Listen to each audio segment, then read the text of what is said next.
What's up, everybody? Thank you for watching. Today we're back with another ammo test. If you watched the vlog that I uploaded a few days ago, this might be a video that you've kind of been expecting because I teased it a little bit in that vlog. But this is actually a round that I've been getting asked to test since the very beginning. This is probably one of the very first self-defense rounds that I was asked to test by a viewer. And I just get so many requests that some of them get put on the back burner, other stuff comes in and takes priority, and sometimes I just completely forget about them altogether. But I was shopping around the other day, and like I said, I came across these and I thought, what better time than when most self-defense ammo is impossible to find. So today we have the 115 grain Jesse James Black Label self-defense ammo. So yes, the celebrity biker has his own ammo. Now these have been out for a while. They're not new or anything, but like I said, they're new to me. I've never tested them, and it's slim pickings right now. So when I found these, I thought it would be a good time to go ahead and pick these up. So at the gun shop I went to, they actually had two different versions of this. One of them was a green label. I think it's called the TML label.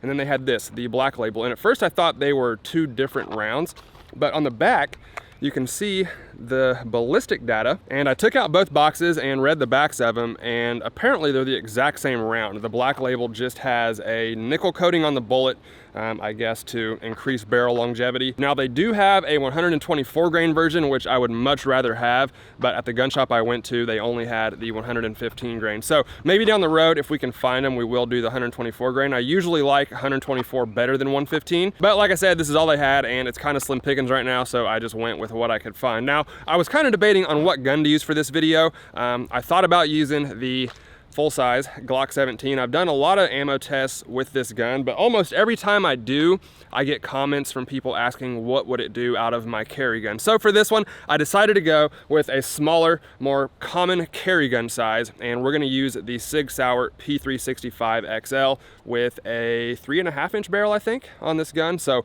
obviously, you know, a more common carry size gun than the Glock 17. So just keep in mind, you would get better results out of the Glock 17. It's just gonna give it more velocity and better performance, but most people aren't carrying Glock 17. So let's get started. All right, we're gonna kick it off with easily the most important test of the day, and I've only done this in one other video, and I was asked to make it kind of a regular thing. So today we're gonna start with the watermelon test, and I got 4 big juicy ones out here. And like I said, the only other round I've done this with is the Norma monolithic hollow point, and it went through 2 melons and stopped basically laying on top of the third. It was kind of weird. So a lot less penetration than I expected. Let's see if this one does any better. So this is an interesting looking bullet. It's all one color. I thought it was just the bullet that was nickel plated, but apparently the shell casing is too.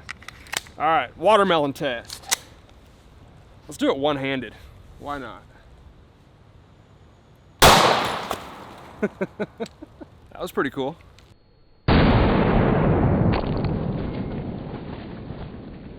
So the first one obviously just exploded. We got a big piece of it here, a big piece of it on the ground, and the rest of it just kind of flew off into the woods. And it looks like I might have pulled the shot a little bit to the left. You can see where it went into our second watermelon there. Pretty big exit hole out of the back of that one. Went into our third one and actually out the back right there. So trying to be cool and do it one-handed didn't exactly pay off because we can't find the bullet now, but actually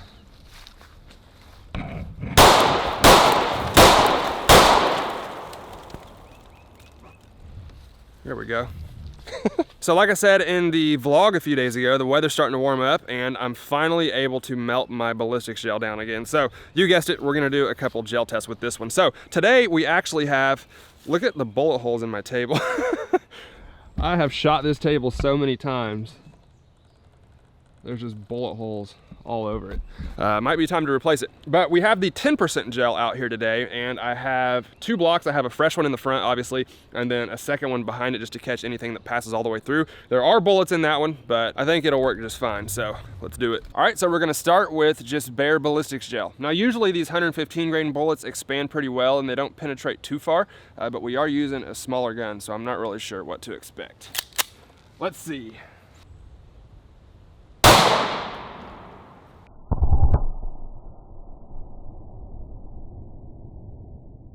All right, so that first one went in right there on the top right corner of the gel block, and then from the side here, you can see the wound cavity.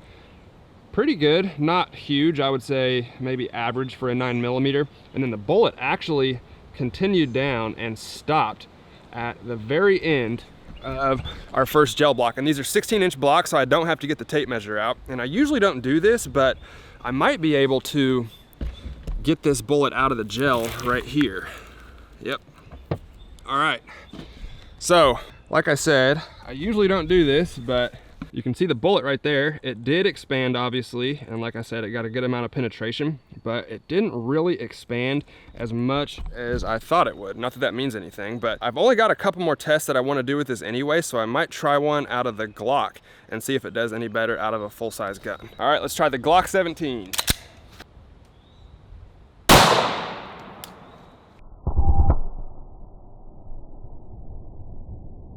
All right, so I put that one just to the left of the first one that we shot, and then from the top you can kind of see the wound cavities. The one from the Glock is definitely a little bit bigger, not a ton, but it is definitely bigger. And then over here you can see where our bullet stopped. So it looks like it stopped about an inch shorter and definitely expanded a little bit more than it did out of the SIG. So I'm gonna go ahead and give this one 15 inches since it stopped like that far from the end of the block. And I might actually be able to get this one out of the gel block too. So let's see. All right, so the one out of the Glock is obviously on the left, and it actually made a pretty big difference. You can see it expanded a lot more and flattened out a little bit more as well. The penetration was about the same, which is probably what's most important, but it did expand a lot more out of the full-size gun, so it's a pretty big difference. All right, now we're gonna do the heavy clothing test, which is a denim layer, a heavy fleece layer, a heavy t-shirt layer, and a thin t-shirt layer, obviously to simulate clothing that someone would wear in like a self-defense shooting. And we're switching back to the SIG for this one.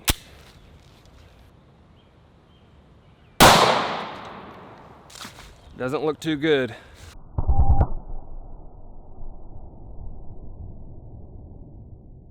All right, so I'll go ahead and take our clothing off the gel block, and you can see right there towards the bottom where that one went in.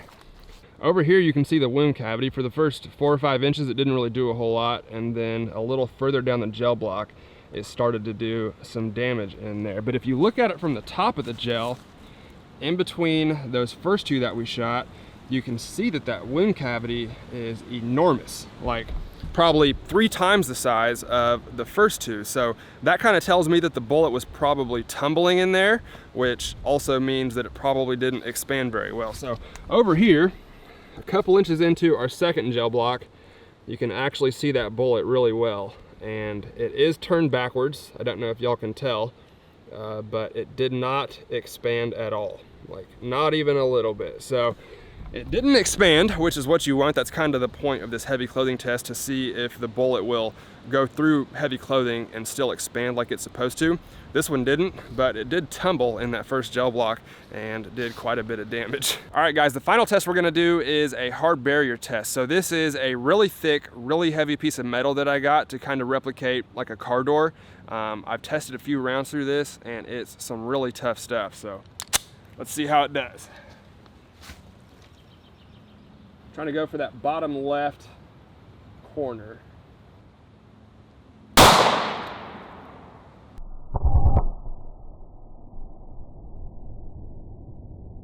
All right, so the entrance hole from that one is right there on that bottom left corner of the steel. And then over here, you can kind of see how the bullet broke apart. So it looks like about 5 inches in, the jacket separated from the bullet. That looks like the jacket right there.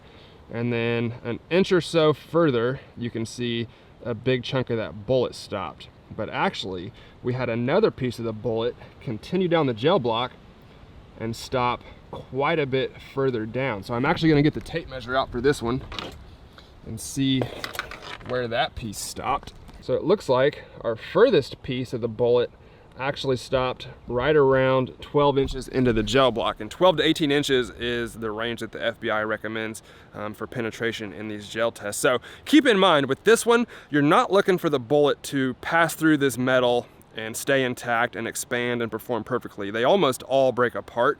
I've only had a few go through this test and actually stay intact. So mainly what I look for in this test is, can the bullet pass through the steel and still get enough penetration to be effective, whether it breaks apart or not, because like I said, most of them do. But it looks like this one actually got 12 inches of penetration, so interesting. Well, I'm gonna go ahead and, oh my God. That bird was as big as me. That was crazy. He's coming back. I'm gonna shoot this bird if it comes down here again. That bird, I've never seen a bird that big in my life. Oh my God. Well, I'm gonna go ahead and call this one a day right here, guys. It looks like it's about to start pouring down rain on me, and I have a ton of stuff to pack up before I get the heck out of here. So hope you guys enjoyed it. If you did, please let me know down in the comments. Like I said, I would like to test the 124 grain version of this. The 115 wouldn't be my first choice anyways. If I had to rate it, I would say it's not the worst ammo I've ever tested. It's definitely not the best. I don't think it's anything special. If it's what you have, then, you know, I wouldn't say throw it in the trash, but I'm certainly not impressed with the heavy clothing test that we did.